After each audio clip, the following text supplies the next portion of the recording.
Hey everybody, welcome to the third video in the Burned In Teacher Method, 8 steps to take control and beat burnout, starting now. We just finished talking about relationships and how important it is to build those relationships with your people. Your people being yourself, your students, their families, your administrator, and your coworkers.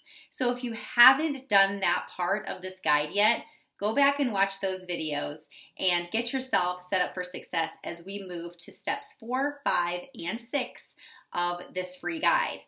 Again, as you see me look away from the camera, it's because I'm literally walking you through this entire guide to help you to be more successful. Something I want you to consider as we move on in this guide is that no significant learning occurs without a significant relationship. And hopefully you've begun to build those relationships through the second video of this guide. And now you're ready to move on to really focusing on how you can continue to nurture those relationships in your planning and your teaching of the standards that you know is your job as an educator. So step 4 is nurture strengths. Step 5 is extending your reach. And step 6 is determining your goals. So you're thinking about your people and yourself as we move into this section of the guide, because you're going to be thinking about your lessons that you plan every day, as well as the standards that you're supposed to be teaching, but how you're going to start setting everybody in this entire circle up for success. So some questions to consider as you're working through steps 4, 5, and 6 in this guide is, for your students and families, how are you planning for nurturing student strengths? So as you're planning your lessons and considering your standards, what are you doing to really help those kids to excel? And what are you doing to extend your reach to families about how they can strengthen their child's skills?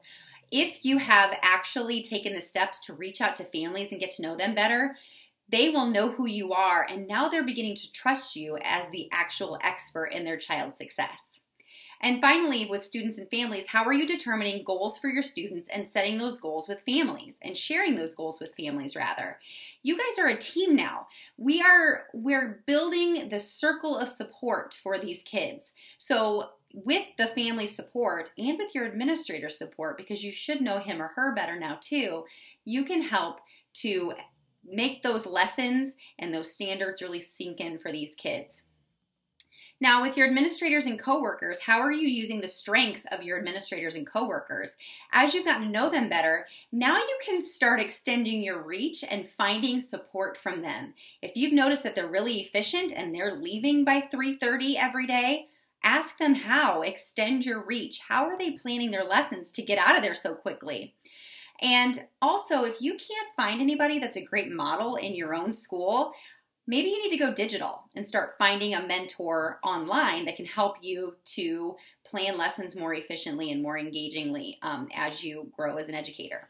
What goals have you determined for yourself with respect to finding and building support from your administrators and coworkers? It's really important to determine your goals here, because otherwise there's no reason for you to go through this, because you're not actually taking action and setting goals for yourself. And finally, in respect to your workload and time management, what are your strengths in terms of time management? What are you doing? What are you feeling really good about in terms of how you're planning your lessons and executing them? What are your strengths there? And how and where can you find a more efficient way of doing things? Again, because you know your coworkers better and you know your administrator better and you know what you can do to help support them, how can they support you? Remembering that you can go down the hallway and find somebody that's better than you at something is really important here, because you're nurturing the strengths of others as well as yourself. And what goals do you have to help you reach your work-life balance? Hopefully you're setting some goals, and if you go to the next worksheet, you're going to have a chance to really write down some very simple and reachable goals for yourself so you can, in fact, time manage a little bit better.